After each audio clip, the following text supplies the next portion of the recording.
Hello friends, welcome back to my channel ருசிக்கலாம். நம்ம இன்றைக்கி பார்க்க போகிற ரெசிபி ரொம்ப சூப்பரான டேஸ்டியான சிக்கன் பிரியாணி. இது செய்கிறது ரொம்ப ஈஸிங்க. பொதுவாகவே சிக்கன் பிரியாணினாலே எல்லாத்துக்கும் ரொம்ப பிடிக்கும். பிரியாணினாலே சிக்கன் பிரியாணி தான் ரொம்ப பிடிக்கும். இதை எப்படி செய்யலாம்னு இப்போ நம்ம பார்த்துடலாம். ரொம்ப ஈஸியாக பண்ணிடலாம். சிக்கன் 1/2 கிலோ, பட்டை, கிராம்பு, பிரியாணி இலை, கல்பாசி, அன்னாசி பூ, கொஞ்சம் ஏலக்காய் இதெல்லாம் எடுத்து வச்சுக்கோங்க. பாஸ்மதி அரிசி 2 கப், ஒரு 20-30 நிமிஷம் ஊற வச்சு எடுத்துக்கோங்க. பெரிய வெங்காயம் 3 நல்ல ஸ்லைஸாக கட் பண்ணி எடுத்துக்கோங்க. தக்காளி 2, அதையும் இந்த மாதிரி கொஞ்சம் குட்டியாக கட் பண்ணி எடுத்துக்கோங்க. புதினா இலை 1 கப் அளவு, அதாவது ஒரு பஞ்ச். கொத்தமல்லி இலை அதுவும் ஒரு பஞ்ச் எடுத்துக்கோங்க. இந்த மாதிரி நல்லா கழுவிட்டு பொடியாக நறுக்கி எடுத்துக்கோங்க. பச்சை மிளகா 2 அல்லது 3, இஞ்சி பூண்டு விழுது 2 டேபிள் ஸ்பூன், பிரியாணி மசாலா 1 அல்லது 2 டேபிள் ஸ்பூன், மஞ்சள் பொடி 1 டீஸ்பூன், மிளகாய்த்தூள் 1 அல்லது 2 டீஸ்பூன், எண்ணெய் 2 டேபிள் ஸ்பூன், நெய் 2 டேபிள் ஸ்பூன், உப்பு தேவையான அளவு. இப்போ ஒரு குக்கர் எடுத்துக்கோங்க. அதில் ஒரு 2 டேபிள் ஸ்பூன் அளவுக்கு எண்ணெய் ஊற்றிக்கோங்க. மீடியம் ஃப்ளேமில் வச்சே பண்ணுங்கள். அதில் ஒரு 4 கிராம்பு, ஒரு துண்டு அன்னாசி பூ, ஒரு 2 பீஸ் பட்டை, கொஞ்சமாக கல்பாசி, அப்புறம் ஒரு பிரியாணி இலை சேர்த்துக்கோங்க. இது கொஞ்சம் நல்லா வறுபடட்டும். தேவைப்பட்டால் உங்களுக்கு ஏலக்காய் ஃப்ளேவர் பிடிக்கும்னா ஏலக்காய் சேர்த்துக்கலாம். அதுக்கப்புறம் வெங்காயம் சேர்த்துக்கோங்க. வெங்காயம் சேர்த்து நல்லா வதக்கிக்கோங்க. வெங்காயம் நல்லா மீடியம் ஃப்ளேமில் வச்சே வதக்குங்க. கொஞ்சம் பொன்னிறமாக வரட்டும். அது வரைக்கும் நல்லா வதக்கிக்கலாம். இப்போ கொஞ்சம் நல்லா வதங்கி வந்ததும் அதில் இஞ்சி பூண்டு விழுது சேர்த்துடலாம். ஒரு 2 டேபிள் ஸ்பூன் அளவுக்கு இஞ்சி பூண்டு விழுது சேர்த்துருக்கேன். இதையும் இப்போ நல்லா வதக்கிக்கலாம். அந்த ராஸ்மெல்லாம் போகணும். இஞ்சி பூண்டு விழுதில் உள்ள ராஸ்மெல்லாம் போகிற வரைக்கும் நல்லா வதக்கிக்கோங்க. அதோட சேர்ந்து நல்லா வரட்டும். நல்லா சேர்ந்து வந்ததும் இப்போ இதில் புதினா இலையும் கொத்தமல்லி இலையும் கட் பண்ணி சேர்த்துக்கலாம்.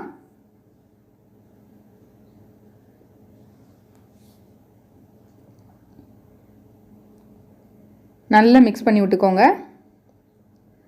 எப்போதுமே தக்காளி சேர்க்குறதுக்கு முன்னாடி புதினா கொத்தமல்லியிலையே சேர்த்து இந்த மாதிரி வதக்கிக்கோங்க. அப்போனா கடைசி வரைக்கும் அந்த புதினா கொத்தமல்லியோட ஃப்ளேவர் பிரியாணியில் இருக்கும். இப்போ இந்த தக்காளியும் சேர்த்து நல்லா வதக்கிக்கலாம். ரொம்ப ஈஸியான சூப்பரான பிரியாணிங்க. நீங்கள் ரைஸ் ஊற வச்சு எல்லாம் கட் பண்ணி வச்சுட்டிங்கன்னா ஒரு 10 நிமிஷத்தில் பிரியாணி ரெடி ஆயிரும். இப்போ இதில் பச்சை மிளகாத்தூள் சேர்த்துக்கலாம். மிளகாத்தூள் கம்மியாகவும் பச்சை மிளகா கொஞ்சம் அதிகமாகவும் சேர்த்துக்கோங்க. அப்போ தான் அந்த பிரியாணிக்கு நல்லாயிருக்கும், டேஸ்ட் இருக்கும். இப்போ மஞ்சள் தூள் சேர்த்துக்கலாம். மஞ்சள் தூள் உங்களுக்கு தேவையில்லை, கலர் வேணாம் அப்படின்னா மஞ்சள் தூளை ஸ்கிப் பண்ணிக்கலாம். ஆனால் நம்ம நான்வெஜ் செய்யும்போது எப்போதுமே மஞ்சள் தூள் சேர்த்து செஞ்சிங்கன்னா நல்லது. அதை நல்லா வதக்கினதுக்கப்புறம் இதில் இப்போ சிக்கன் சேர்த்துக்கலாம். சிக்கன் கொஞ்சம் பெரிய பீஸாக கட் பண்ணி எடுத்துக்கோங்க.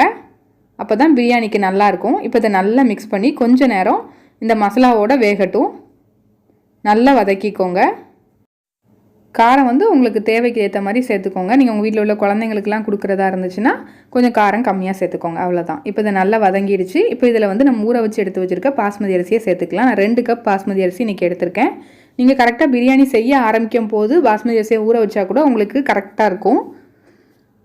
இப்போ இதில் தண்ணி சேர்த்துக்கலாம். 2 கப் பாஸ்மதி அரிசிக்கு 3 கப் தண்ணி சேர்க்கணும். அதாவது 1 கப் அரிசிக்கு 1.5 கப் தண்ணி. எப்போதுமே பிரியாணிக்கு தண்ணி கரெக்டாக ஊற்றுனீங்க அப்படின்னா பிரியாணி உதிரியாக ரொம்ப சூப்பராக டேஸ்ட்டாக வரும். இப்போ இதை நல்லா மிக்ஸ் பண்ணிக்கோங்க. அதே மாதிரி ரைஸ் போட்ட உடனே மிக்ஸ் பண்ணாதீங்க. ரைஸ் உடஞ்சிரும். ஆல்ரெடி நம்ம ஊற வச்சுருக்கிறனால தண்ணி சேர்த்ததுக்கப்புறம் நல்லா மிக்ஸ் பண்ணி விடுங்க. இப்போ பிரியாணி மசாலா சேர்த்துக்கலாம். நான் மெக்ரன் பிராண்ட் பிரியாணி மசாலா சேர்த்துக்கிறேன். உங்கள்கிட்ட எந்த பிராண்ட் இருக்கோ அதை சேர்த்துக்கலாம். இப்போ இதை நல்லா மிக்ஸ் பண்ணி விட்டுக்கோங்க. நல்லா மிக்ஸ் பண்ணி விட்டாச்சு. அதுக்கப்புறம் இதில் தேவையான அளவு உப்பு சேர்த்துக்கலாம். உப்பு சேர்த்ததுக்கப்புறம் நல்லா மிக்ஸ் பண்ணி விட்டுட்டு அந்த டேஸ்ட் பாருங்கள். அந்த தண்ணியை லைட்டாக தொட்டு சாப்பிட்டு பாருங்கள். அப்போ உங்களுக்கு உப்பு கரிக்கிற மாதிரி இருக்கணும். அப்போ தான் உங்களுக்கு ரைஸ் வெந்து வரும்போது கரெக்டாக இருக்கும். நீங்கள் கரெக்டான லெவலில் போட்டிங்கன்னா ரைஸ் வெந்து வரும்போது உங்களுக்கு பிரியாணியில் உப்பு கம்மியாக இருக்கிற மாதிரி இருக்கும். அதனால டேஸ்ட் பார்த்துக்கோங்க. இப்போ நம்ம க்ளோஸ் பண்ணி இதை ஒரு 10 நிமிஷம் மீடியம் ஃப்ளேமில் வச்சு குக் பண்ணிங்கன்னா நமக்கு சூப்பரான பிரியாணி ரெடி ஆகிடும். இதை க்ளோஸ் பண்ணிவிட்டு மேலே வெயிட் போட்டுக்கோங்க. போட்டுட்டு மீடியம் ஃப்ளேமில் வச்சு குக் பண்ண மறந்துடாதீங்க. அதுக்கப்புறம் சப்போஸ் நீங்கள் விசில் வச்சு எடுக்கிறதா இருந்துச்சுன்னா சில குக்கரில் வந்து விசில் வரும் அப்படின்னா நீங்கள் 2 விசில் விட்டு எடுத்திங்கன்னா ரொம்ப ரொம்ப பர்ஃபெக்டாக சூப்பராக குக் ஆகி வந்துடும். ஆனால் மீடியம் ஃப்ளேமில் வச்சு குக் பண்ணணும். 10 மினிட்ஸ் டைம் செட் பண்ணிக்கோங்க. அவ்வளோதான், சூப்பரான பிரியாணி ரெடி ஆகிடும். 10 நிமிஷம் கழித்து பார்க்கலாம்.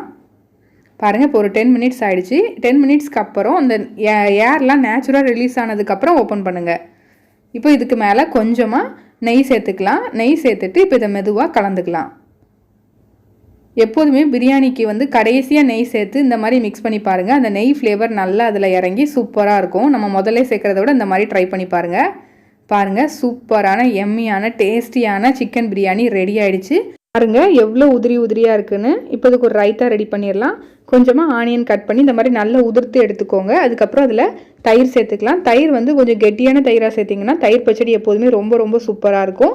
இப்போ மேலே கொஞ்சமாக உப்பு சேர்த்துக்கலாம்.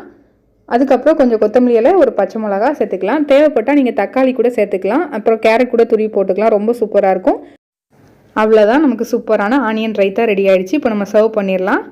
பாருங்கள் பிரியாணி எவ்வளோ சூப்பராக உதிரியாக வந்திருக்குன்னு. கண்டிப்பாக நீங்களும் ட்ரை பண்ணி பாருங்கள். ரொம்ப ரொம்ப டேஸ்ட்டாக இருந்துச்சு.